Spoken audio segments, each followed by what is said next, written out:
This is beautiful. What is that, velvet? Peace and love is the key. You are now about to experience the J&J-Life podcast with your host, Rhea Seckman. But my name combines Rhea, which means a connection to Ra. J&J-Life podcast, please Smash that like button. Peace and love is Vicky. B548 family, I'm Ray Seckman, also known as Ray Secchi. Thank you for tuning into the J&J-Life podcast. Before we speak her name, we align. Before we dissect her truth, we bow. And before we critique the mass of integration, we honor the warrior who saw through it. So family, today we honor the legacy of the ancestor Fannie Lou Hamer, not as a footnote in civil rights history, but as a living code. Her voice wasn't just resistance, it was a revelation. Her body was a vessel battlefield and an altar. And her truth, woo, it was too raw for sanitized people of African democracy. Family, Fannie Lou Hamer, she was a bad sister. To me, her story feels like a perfect bridge as we transition from our multi-series into deeper Black African history. Because if we're going to talk about liberation, we must first honor those who lived it, bled for it, and refused to dilute it. So family, did you know Fannie Lou Hamer was born October 6, 1917 in Montgomery County, Mississippi. She was the youngest of 20 children, and she grew up in poverty. Can you believe that? At 6 years old, she was bribed with candy to pick cotton. Let that sit for a minute, family. Can you believe that? A 6-year-old girl, 3 years younger than I am now, pulled into the Uruguay's machinery of white land owner exploitation. As I've said in other videos, we're here to bring knowledge and point in the direction of knowledge.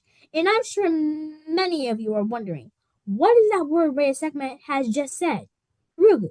So family, the term Urugu was coined by Nana Marimba Ani in her book Urugu, an African Center Critique for European cultural thought and behavior.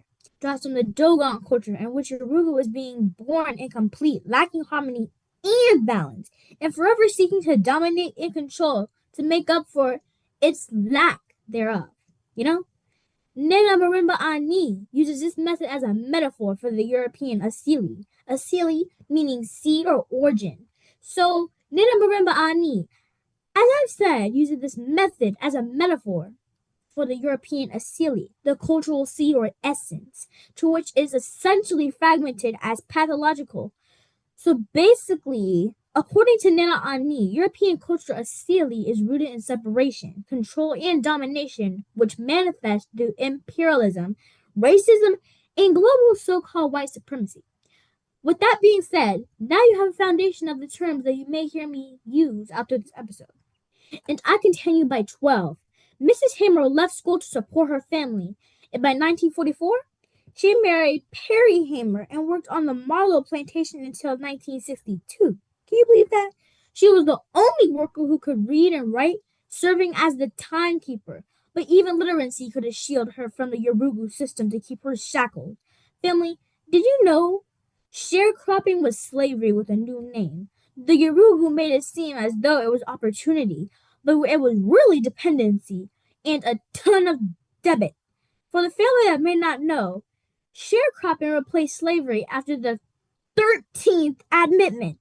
This is where Black families worked land they didn't even own, used tools they had to rent, and received a share of the crop, barely enough to survive.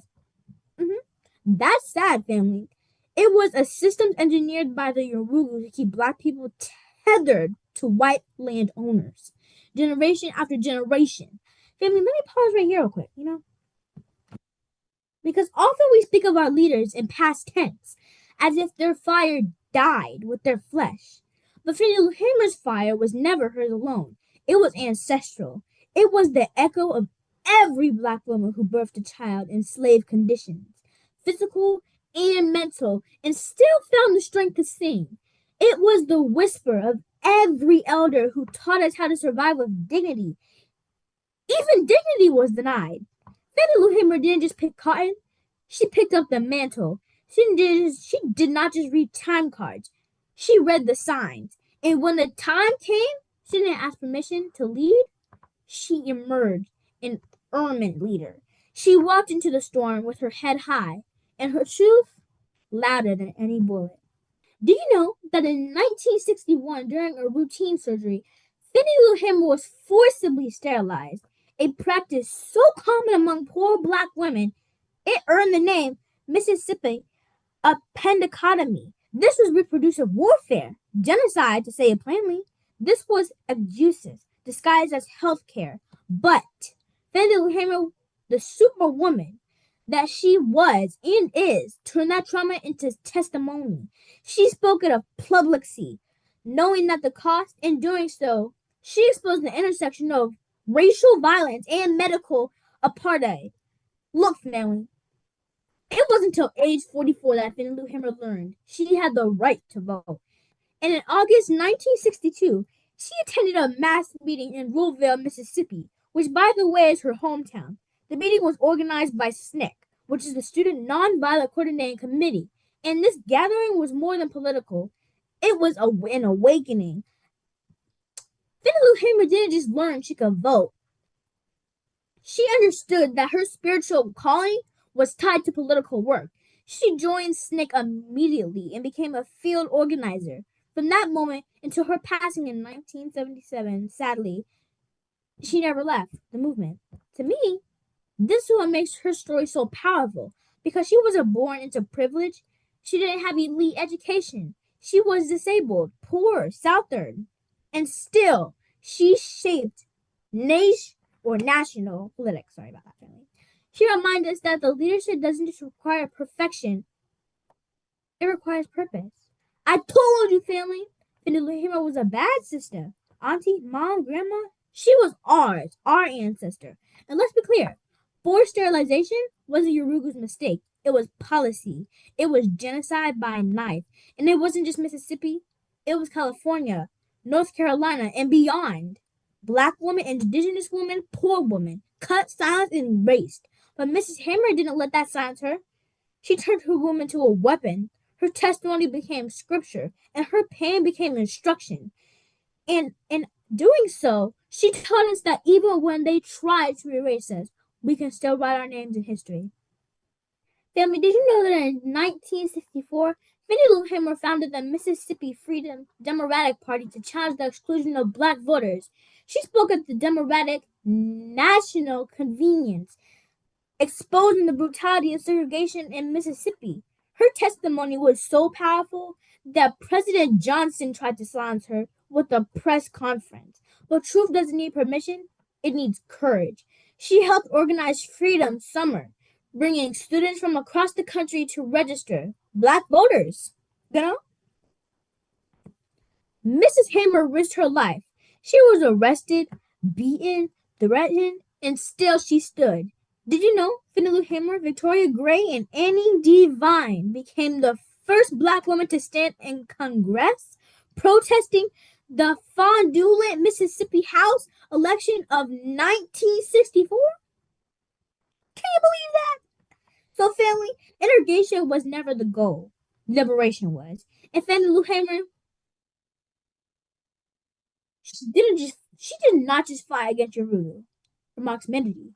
She fought for sovereignty, for land, for dignity, for the right to be whole without assimilation. Did you know Fannie Lou Hamer respected Malcolm X? She understood his clarity, his refusal to compromise. She said, I'm not fighting for a seat at the table. I'm fighting to build my own house.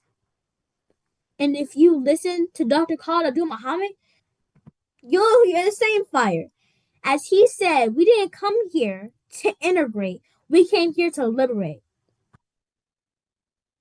That's not just a quote, family. That is a blueprint. And Mrs. Hamer was laying bricks decades before. Did you know? In 1971 speech at University of Wisconsin, Fannie Lou Hamer said, until I am free, you are not free either. She spoke of Goodman, Swearer, and Chaney, two Jewish men and one black man who died in Mississippi fighting for justice. She reminded us that our freedom are intertwined, that liberation is collective. Even though Urugu has no intention to be collective, Fannie Lou Hamer also reminded us that the educational system won't teach us our history. She didn't know about Dr. Charles Drew or Crispus Attucks until she did her own research. And family, that's our charge. We have to learn and to teach our people. That's what I'm doing. I'm learning and presenting the information in real time. As I learn, truth is my eye, and my eye is the foundation. Stand on truth, and you'll be all right. The power structure can't take that from you. Fannie Lou Hamer didn't just shine, she burned. And today, we carry that flame. Not for applause, not for proximity, but for liberation. Whether you vote or not, that's your choice. But let's be clear. Miss Hamer fought for freedom, and she saw through the illusion. By 1968, she said voting had become with a handful, for a handful, by a handful. She knew the game, but she never stopped fighting. So today we honor her, we invoke her, and we commit to doing ourselves. Let me say it again, because it's not just poetic, it's prophetic. Until I am free, you are not free either. That's not just about race. That's about humanity. That's about the inner connectance of struggle. And that's about the fact that no one gets comfortable while others are being crushed. And yet, we are here in 2026 still debating whether Black Lives Matter, still watching the children be criminalized, still seeing our elders die without care, still being told to wait, to be patient, to be polite. But that's the thing, family. Fannie Lou Hamer wasn't polite. She was precise, and she was powerful. Miss Hamer said, "A house divided against itself cannot stand. A nation divided by itself is on its way out." That wasn't a metaphor. That was proximity. And we're here living in the unraveling of that very existence. Mrs. Hamer spoke of being carried to see the Statue of Liberty, a woman holding a torch facing outward. And she told the man beside her, "I like to see the statue turn around to face her own problems." And the torch out of her hand, with her head bowed, because America has too many problems in its own soil. As it tries to point out in other nations, she goes on to say she couldn't stand with dignity and sing the national anthem.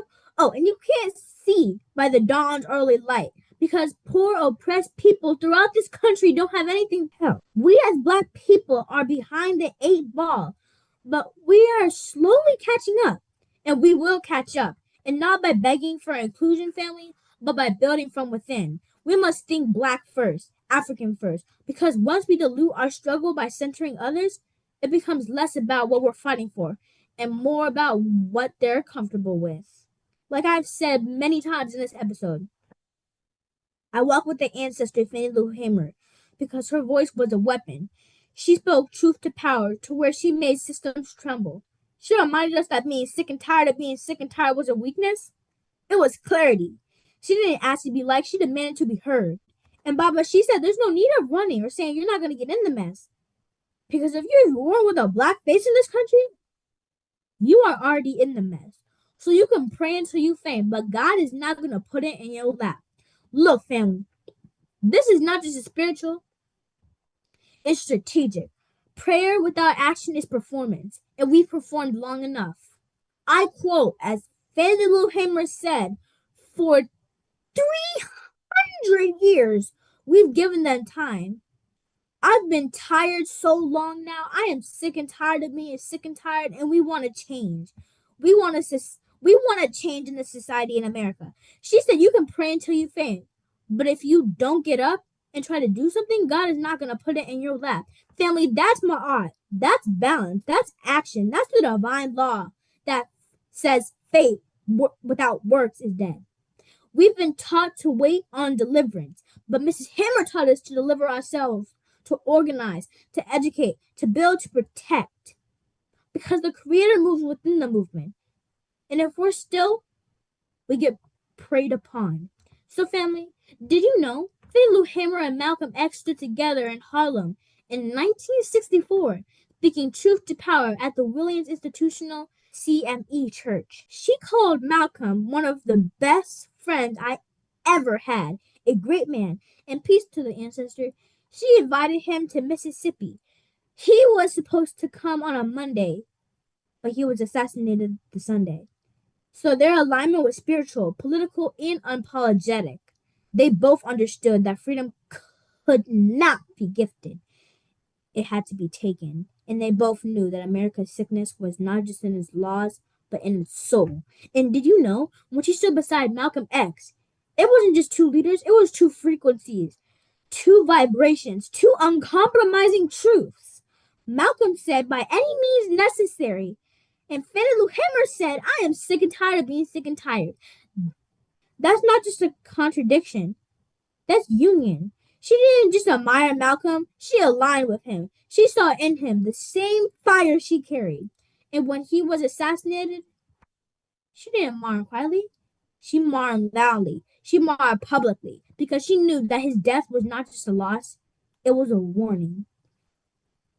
Mrs. Hamer said, we must grow our own food, raise our own livestock in our own homes. That's not just survival, that's strategy. Family, that is nation building. That's the blueprint. And the Honorable Minister Farrakhan echoed it.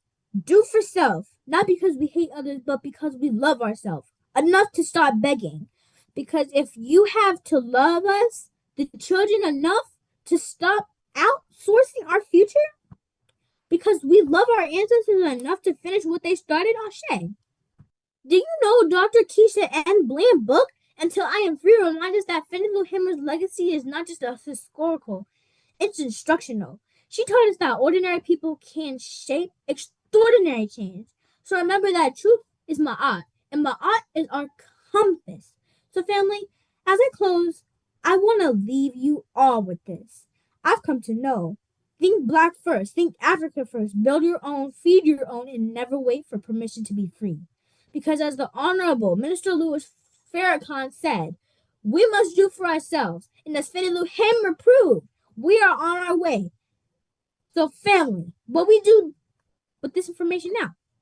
Let's see. What I'm going to tell you. We study, we build, we teach, and we protect. And we stop waiting for Yorugu or any other system to validate us. We stop asking for seats at tables built on our backs.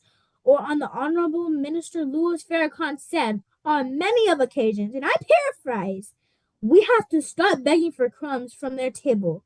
We can build our own, produce our own, because Fannie Lou Hamer didn't die for symbolism. She lived for substance. And if we are going to honor her, we must do more than we remember. We must replicate. Well, there you have it, family. Till next time, please absolutely the follow button and subscribe. Be a Hodie on Q Gypsum Up. Ray segment is out. Peace and love is the key. Ma'at represents the essence of truth, justice, harmony, balance, order, and humanitarian reciprocity and righteousness. J&J-Life podcast.